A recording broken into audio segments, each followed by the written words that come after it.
तर नमस्कार मित्रांनो, स्वागत आहे तुमचं आसान भाषेमध्ये. तर आज आपण आपला MS इलेक्ट्रिकलचा सिलेबसमधील जो सेकंड सब्जेक्ट आहे AC सर्किट्स, हा सेकंड टॉपिक आपण आज पाहणार आहे. तर लास्ट टॉपिकमध्ये आपण काय पाहिलं की डीसी सर्किट्स म्हणजे डायरेक्ट इन नेचर. ठीक आहे, त्याच्यामध्ये अल्टरनेटिंग काहीच नसतं. मॅग्निट्यूड ही कॉन्स्टंट असते विथ रिस्पेक्ट टू टाइम. पण AC सर्किट्स मध्ये काय असतं की quantity it's not a constant, ती चेंज होते. ठीक आहे, मग त्याचं अनालिसिस आपण या AC सर्किट्स या टॉपिकमध्ये आपण बघणार आहे. तर हा one of the most important topic आहे आणि या टॉपिकवर मॅक्सिमम क्वेश्चन्स विचारलेले गेलेले आहेत आतापर्यंत MS एक्झाम मध्ये. इलेक्ट्रिकलमध्ये मॅक्सिमम AC सर्किट्स आणि 3 फेज सर्किट जो याचाच सब पार्ट आहे तो पुढील ह्याच्यात आपण पाहणार आहे. तर या दोघांवर मोस्टली सब्जेक्ट क्वेश्चन्स विचारले गेलेले आहेत. तर हा टॉपिक तुम्हाला समजणं खूप इम्पॉर्टंट आहे. हा व्हेरी इम्पॉर्टंट टॉपिक आहे. यावरचे खूप इझी क्वेश्चन्स फ्रेम होतात. तर हे आपल्याला समजून घ्यायचे. तर सिलेबसमधील जो पहिला पॉईंट आहे की generation of alternating voltage and alternating current, त्यालाच आपण म्हणतो AC फंडामेंटल्स. तर AC फंडामेंटल्स म्हणजे आपण काय ते आता शिकणार आहे. ठीक आहे, तर हे आपण का शिकतो की या अल्टरनेटिंग करंटचा, हे जे अल्टरनेटिंग करंट किंवा अल्टरनेटिंग व्होल्टेज आहे याचा रेजिस्टन्स, इंडक्टन्स आणि कपॅसिटन्सवर काय इफेक्ट होतो, त्याचे रिएक्टन्सेस काय असतात हे आपण शिकून घेणार आहे. ठीक आहे, तर ही वेवफॉर्म आहे अल्टरनेटिंग करंटची. ठीक आहे, आणि ऑर अल्टरनेटिंग व्होल्टेज इथं तुम्ही बघू शकता. मी इथं काय लिहिलंय, VM और IM, I और V या Y एक्सिसवर आणि X एक्सिसला विथ रिस्पेक्ट टू टाइम ही वेवफॉर्म मी ड्रॉ करणार आहे. तर ही एक अल्टरनेटिंग व्होल्टेजवर करंटची वेवफॉर्म आहे. ह्याच्यामध्ये या वेवफॉर्मला अल्टरनेटिंग का म्हणले, it changes periodically in magnitude and direction. या वेवफॉर्मचं मॅग्निट्यूड चेंज होते पिरियॉडिकली म्हणजे काय, पुन्हा पुन्हा ही वेवफॉर्म रिपीट होते. ठीक आहे, तर ह्याची मॅग्निट्यूड चेंज होते. बघा, या इन्स्टंटला मॅग्निट्यूड 0 आहे, या इन्स्टंटला समथिंग आहे, या इन्स्टंटला जास्त आहे, या इन्स्टंटला मॅक्सिमम मॅग्निट्यूड आहे, त्यानंतर पुन्हा मॅग्निट्यूड कमी कमी होते. त्याचप्रमाणे direction with respect to time सुद्धा चेंज होतोय त्याचा. ठीक आहे, आता ही जी वेवफॉर्म आहे ही आपण सायकल्स मध्ये मोजतो. ठीक आहे, वन सायकल म्हणजे काय, ही AC जी सायकल असते ही दोघांमध्ये डिवाइड झालेली असते. एक असते पॉझिटिव्ह हाफ सायकल आणि एक असते निगेटिव्ह हाफ सायकल. तर तुम्ही ही मॅग्निट्यूड बघू शकता. सुरुवातीला 0 पासून व्हेरी होते, इन्क्रीज होत जाते, इन्क्रीज होत होत होत मॅक्सिमम व्हॅल्यूला जाते, तिथून पुन्हा व्हॅल्यू डिक्रीज होते, 0ला येते ऍट अ इन्स्टंट ऑफ पाय. त्यानंतर पुन्हा इन्क्रीज होते निगेटिव्ह डायरेक्शनमध्ये, निगेटिव्हला मॅक्सिमम व्हॅल्यूमध्ये जाते, त्यानंतर पुन्हा डिक्रीज होत पुन्हा 0वर येते अँड अगेन ही पुन्हा रिपीट केली जाते. त्यामुळे ही पिरियॉडिकली इन नेचर आहे, म्हणजे ती कंटिन्युअसली अशी पिरियॉडिकली सेम अशी होत जाणार आहे. ठीक आहे, मॅग्निट्यूड अँड डायरेक्शन सेम असणार आहेत प्रिव्हियस सारखे. तर हा जो चेंज होतोय मॅग्निट्यूड मधला चेंज, ठीक आहे, तर हा मॅग्निट्यूड मधला चेंज आपण इन टर्म्स ऑफ सायकल मध्ये मोजतो. ठीक आहे, सायकल. मग वन सायकल, एका सायकलमध्ये काय आहे, हा टाइम पिरियड इथपर्यंतच आहे. एका सायकलमध्ये एक पॉझिटिव्ह हाफ सायकल आहे आणि एक निगेटिव्ह हाफ सायकल आहे. तर पॉझिटिव्ह हाफ सायकलमध्ये काय, VM आणि IM दोघांचे व्हॅल्यू पॉझिटिव्ह आहेत. सुरुवातीला इन्क्रीज होत आहेत 0 पासून मॅक्सिमम व्हॅल्यू पर्यंत, त्यानंतर मॅक्सिमम टू 0 पर्यंत डिक्रीज होतात. हे पॉझिटिव्ह हाफ सायकलमध्ये. आणि निगेटिव्ह हाफ सायकलमध्ये 0 पासून मायनस निगेटिव्ह पर्यंत मॅक्सिमम व्हॅल्यू पर्यंत इन्क्रीज होतात, त्यानंतर पुन्हा 0 पर्यंत येतात. तर पॉझिटिव्ह हाफ सायकलचा टाइम पिरियड 0 to पाय आहे आणि निगेटिव्ह हाफ सायकलचा टाइम पिरियड पाय to 2 पाय आणि ओव्हरऑल टाइम पिरियड काय 0 to 2 पाय. ठीक आहे, तर हे त्याचं एकदम बेसिक्स होतं, म्हणजे ही अल्टरनेटिंग एक वेव फॉर्म आपण ड्रॉ केली ती.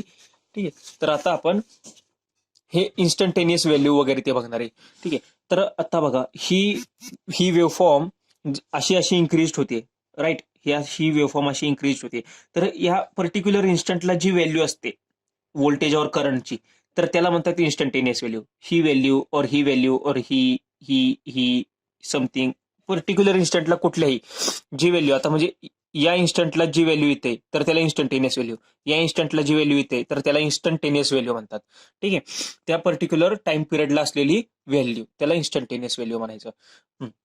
आता हे आपण जे बघतोय सायकल्स, ठीक आहे, तर ही एक सायकल झाली, तर एका सेकंडमध्ये ही एक सायकल झाली, तर एका सेकंडमध्ये आपण किती नंबर ऑफ सायकल कंप्लीट करतो त्याला फ्रिक्वेन्सी म्हणतात. ठीक आहे, तर त्याला फ्रिक्वेन्सी म्हणतात की एका सेकंडमध्ये number of cycles completed in 1 second, it's called as frequency. मग फ्रिक्वेन्सीला आपण कसं लिहितो, number of cycle per second, आणि ते आपण रिप्रेझेंट करतो हर्ट्समध्ये. हर्ट्सने त्याला आपण डिनोट करतो, त्याचं युनिट आहे हर्ट्स. तर फ्रिक्वेन्सीला आपला सेम फॉर्म्युला काय, आता इथं 1 सायकल कंप्लीट झाली, ठीक आहे, 1 सायकल कंप्लीट झाली म्हणून 1/t, त्याचा टाइम पिरियड काय होता टी, म्हणून 1 फ्रिक्वेन्सीला आपण असं डिनोट करतो 1/t हर्ट्समध्ये, ठीक आहे. तर टाइम पिरियडचा रेसिप्रोकल म्हणजे फ्रिक्वेन्सी असतो, हे समजून घ्या. आणि इंडियाची फ्रिक्वेन्सी आहे 50 हर्ट्स. 50 हर्ट्स म्हणजे काय की या 50 सायकल विदिन 1 सेकंड आपल्या कव्हर होतात इंडियामध्ये, त्यामुळं इंडियाची फ्रिक्वेन्सी आहे 50 हर्ट्स. तर आता ही डायग्राम तुम्ही बघू शकता. आता या डायग्राम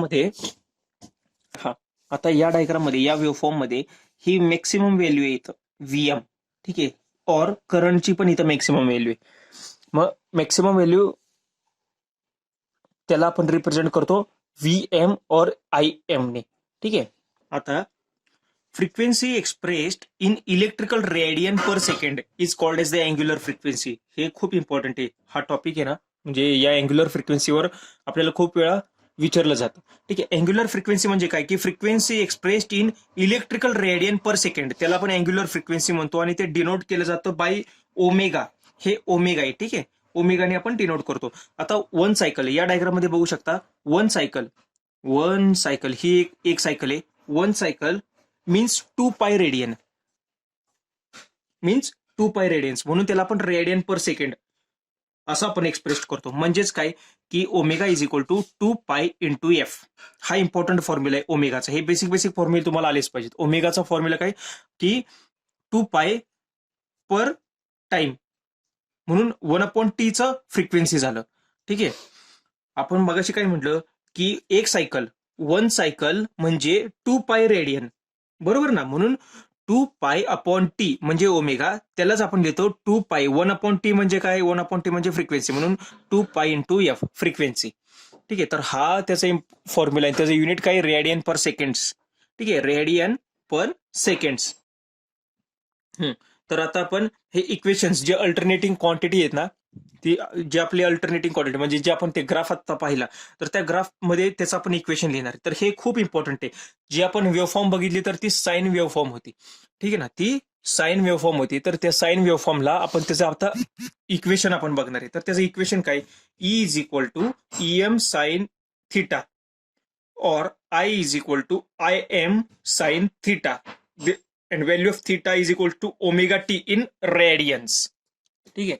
आता हा फॉर्म्युला बघा, E is equal to EM sine, आता थिटाला मी रिप्रेझेंट केलं ओमेगा टी ने, E is equal to EM sine omega T is equal to EM sine omega. What is value of omega, omega is 2 pi f. EM sine 2 pi f t is equals to again value of omega is 2 pi IM sine 2 pi into T, ठीक आहे. तर हा EMचा एक formula झाला, म्हणजे हे एक equation आपण लिहिलंय, ठीक आहे. तर या इक्वेशनवर कसे क्वेश्चन विचारतात हे मी तुम्हाला सांगेल पुढे गेल्यानंतर. सिमिलरली आयचं इक्वेशन कसं आहे, I is equal to IM. हे EM आणि IM म्हणजे काय, तर त्या वेव्हफॉर्म मधली जी मॅक्सिमम व्हॅल्यू होती व्होल्टेजची, तर ती EM. त्या वेव्हफॉर्म मधली मॅक्सिमम व्हॅल्यू होती करंटची, ती IM, ठीक आहे. तर IM साइन ओमेगा टी, ओमेगाची व्हॅल्यू काय 2 पाय/f t, एफ ला आपण कसं लिहितो 1/t. सिमिलरली वरच्या सारखं आपण इथं सेम लिहिलेलं आहे, ठीक आहे. तर हे एक इम्पॉर्टंट स्टेटमेंट आहे. If frequency of 2 quantities are different, then such quantities cannot be represented on a same phasor diagram. आता हे तुम्ही बघू शकता, ही फ्रिक्वेन्सी आहे, ठीक आहे, ओमेगा. आता ओमेगा ह्या दोघांसाठी सेम राहणार आहे, कारण की आपली फ्रिक्वेन्सी इथं कॉन्स्टंट आहे. जर ओमेगामध्ये आपण 2 ओमेगा इथं लिहिलं, इथं ओमेगा लिहिलं, तर या दोन ई आणि आयची एकच फेजर डायग्राम आपण नाही ड्रॉ करू शकत. एकाच फेजर डायग्रामवर या दोन्ही क्वांटिटीज आपण शो नाही करू शकत. तर त्यासाठी वेगवेगळे फेजर डायग्राम्स आपल्याला ड्रॉ करावे लागतात.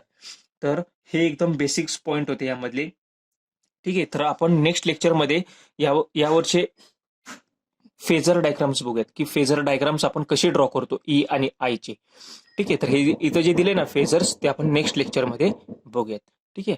चालेल, थँक्यू.